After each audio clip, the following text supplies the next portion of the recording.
മക്കൾക്കു വേണ്ടി ഞാൻ കാശു നേടി, അവരത് കൊണ്ടു ഇംഗ്ലീഷു നേടി. ഇന്നവർ എന്റെ നേർപൊക്കുന്ന കാലിനെ സ്വപ്നത്തിൽ പോലും എനിക്കു പേടി. ഊണുമുറക്കമില്ലാതെ ഞാൻ നേടിയതൊക്കെ അവർക്ക് വിധിച്ചു നൽകി.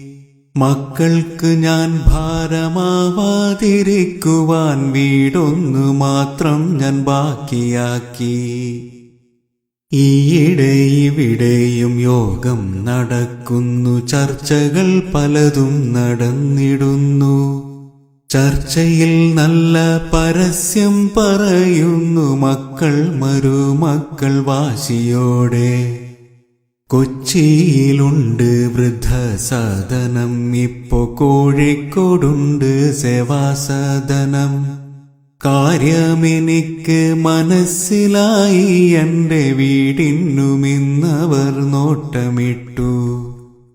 ജീവന്റെ ജീവനാം എന്റെ മക്കൾ, എന്നെ എങ്ങോ കളയാൻ വെമ്പുന്ന മക്കൾ.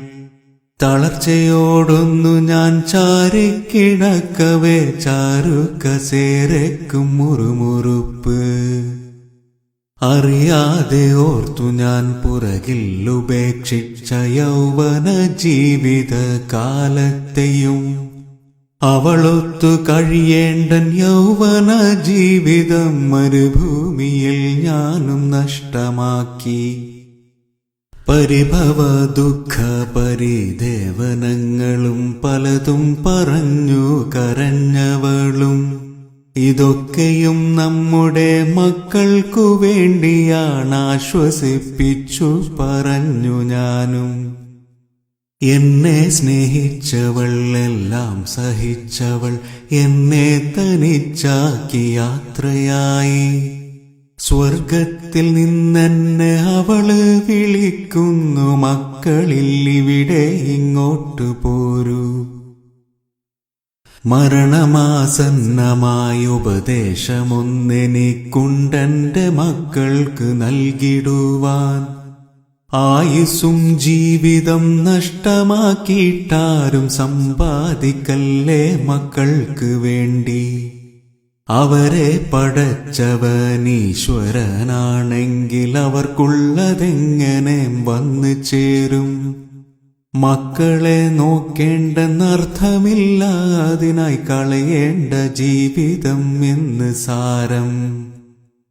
മാതാപിതാക്കൾക്ക് നന്മ ചെയ്യാത്തോർക്കില്ല സ്വർഗം എന്ന് വേദവാക്യം. മാതാപിതാക്കൾക്ക് നന്മ ചെയ്യാത്തോർക്കില്ല സ്വർഗം എന്ന് വേദവാക്യം.